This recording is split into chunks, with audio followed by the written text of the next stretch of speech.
Jadi kalau ada ustadz yang ngajarin sholawat dan baru tahunya tentang itu, ya jangan dicela. Mungkin dibantu saja, dilengkapi supaya lebih lengkap. Setuju nggak sih begitu? Kayak saudara menemukan ya banyak kekurangan AA, ya lebih penting dibantu diperbaiki daripada dicela. Dan celak mah mungkin tidak menyelesaikan banyak masalah. Mungkin begitu nggak Bu ya? Ayo ngejawab aja Bu ya mah. Jawab atuh, bantuin.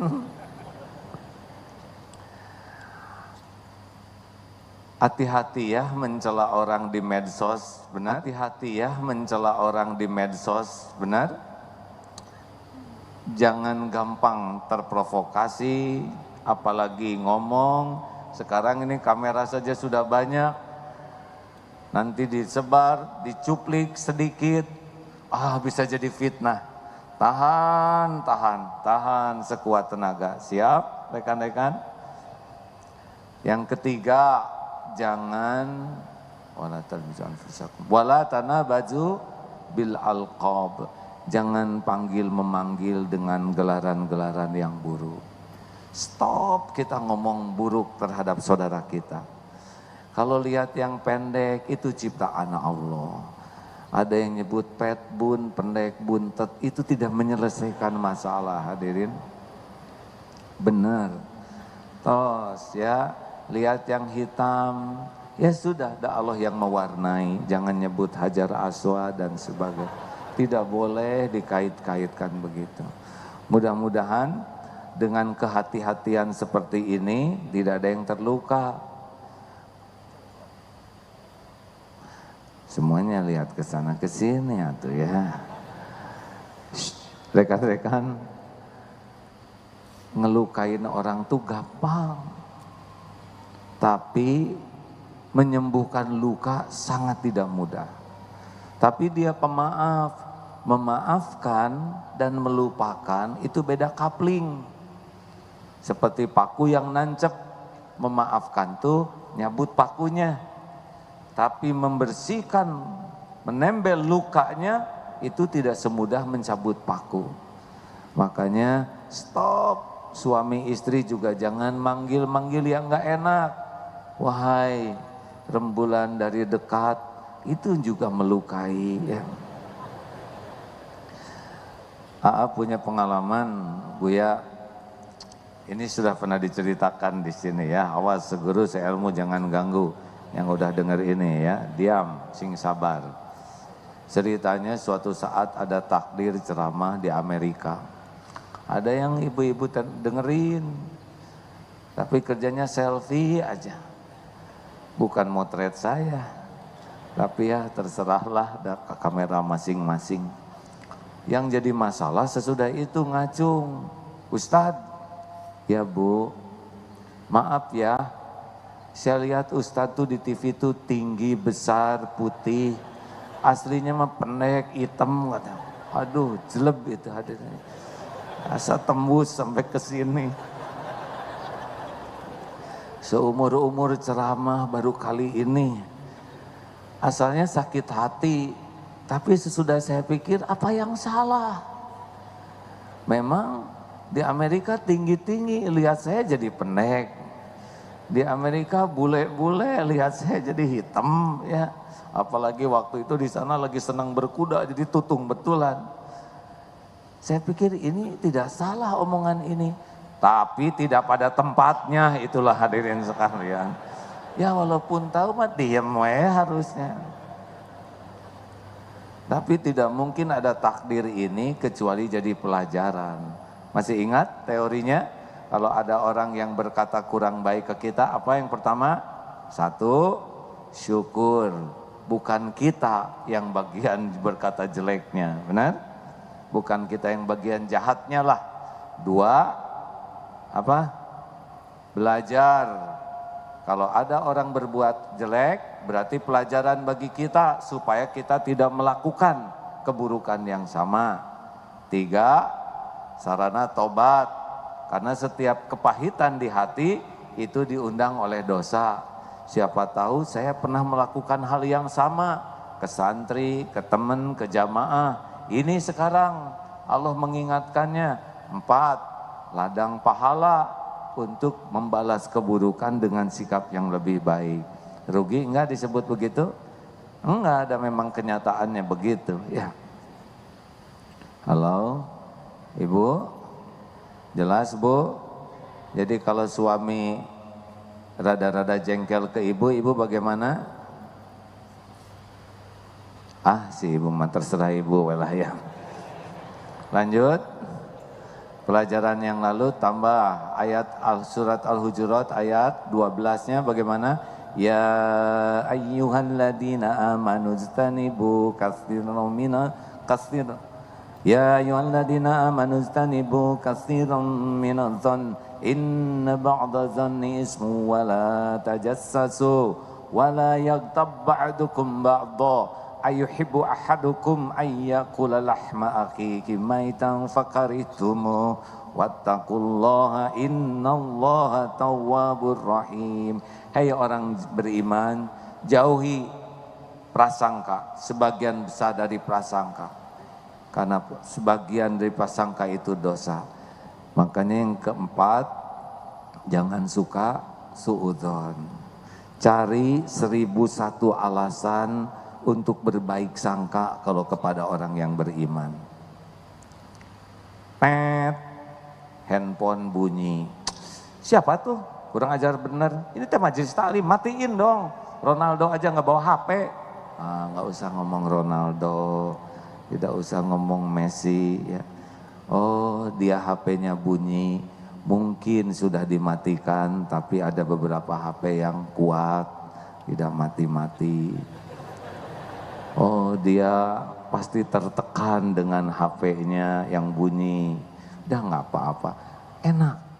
Punten ya, ada yang kentut, misalkan tut di majelis taklim. Berbaik sangka bahwa dia sudah menahan sekuat tenaga. Tapi kan ada tekanan yang tidak tertahankan. Berbaik sangka bahwa yang bersangkutan udah menderita dengan pengeluarannya itu. Dan kita harus menjaga perasaannya. Tenang aja, pura-pura nggak dengar atau bisiki, tenang aja Bu, nggak kedengaran kok. Ya misal ya. Atau mana ada orang yang sengaja mau kentut di majelis taklim, benar? Mungkin teman-teman pernah dengar ada ulama yang disebut Kiai Tuli itu, ada yang konsultasi kentut, ibu-ibu teh. Begitulah bunyinya ya, waduh malu, merah wajahnya. Tapi ulama ini meraba, si ibu teh pasti malu, pura-pura tuli itu. Ibu kalau bicara yang keras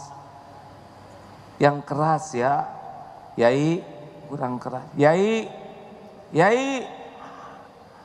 si ibu langsung gembira, berarti nggak kedengaran, karena yang tadi agak lembut, padahal jelas bentes Kiai itu.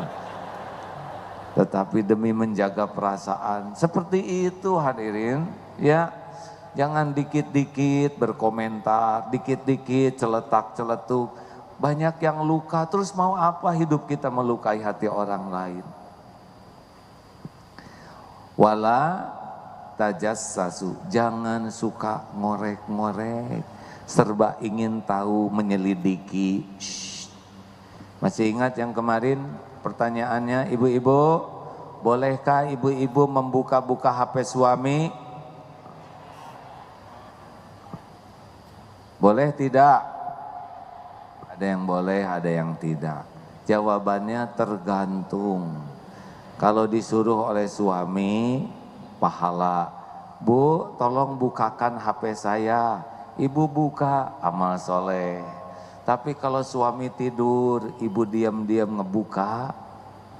Satu, ibu tidak tahu passwordnya, ya. Udah semua jari ditempelin, ini enggak, ini. Ternyata passwordnya jari jempol kaki.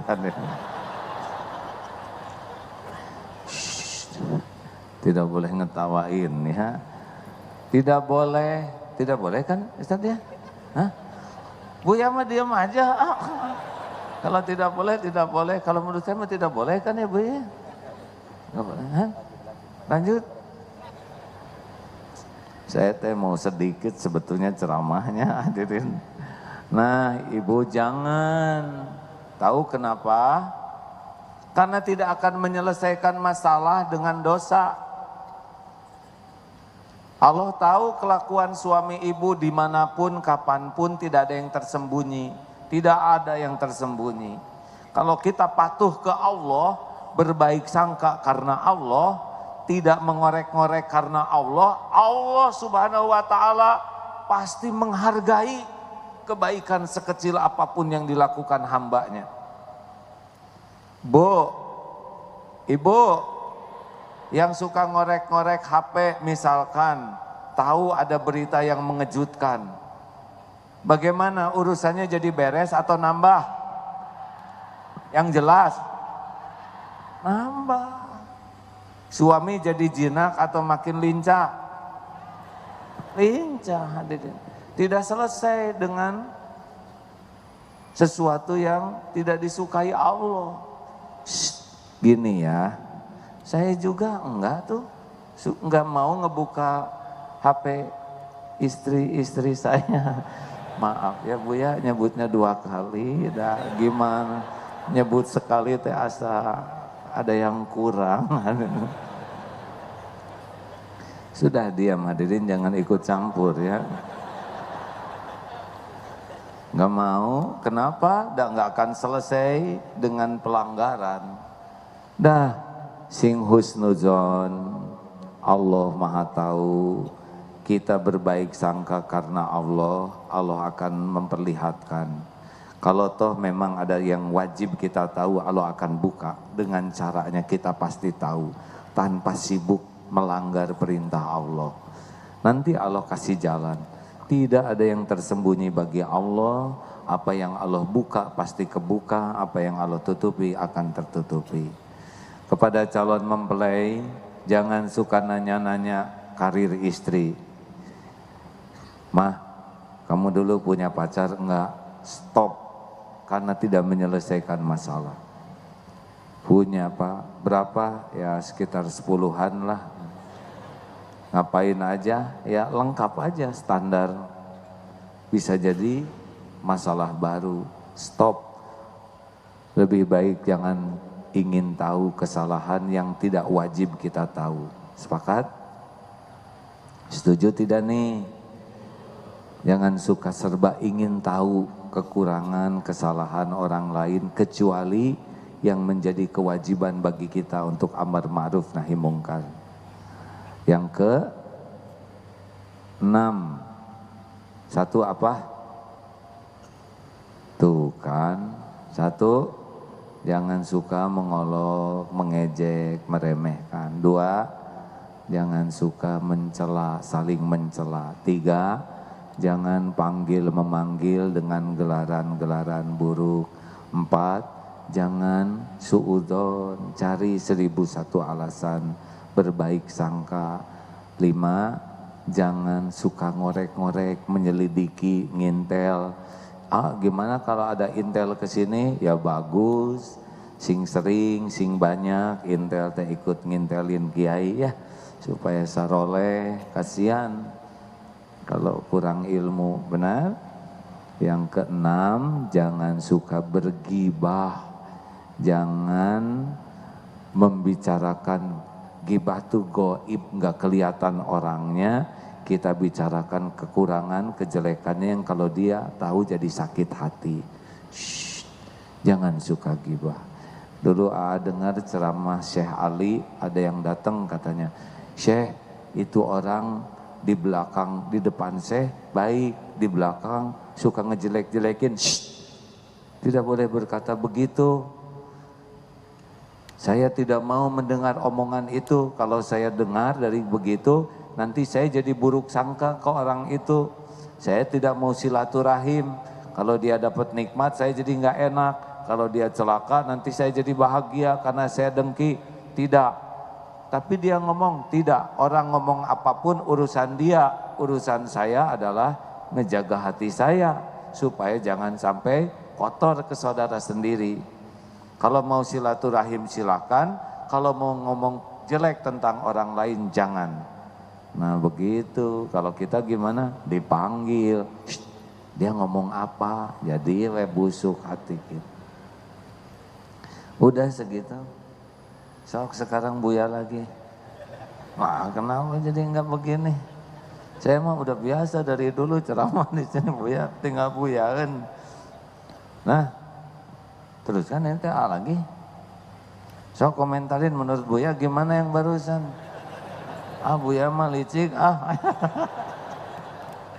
Silakan pada Buya teh di pesantren Al Barz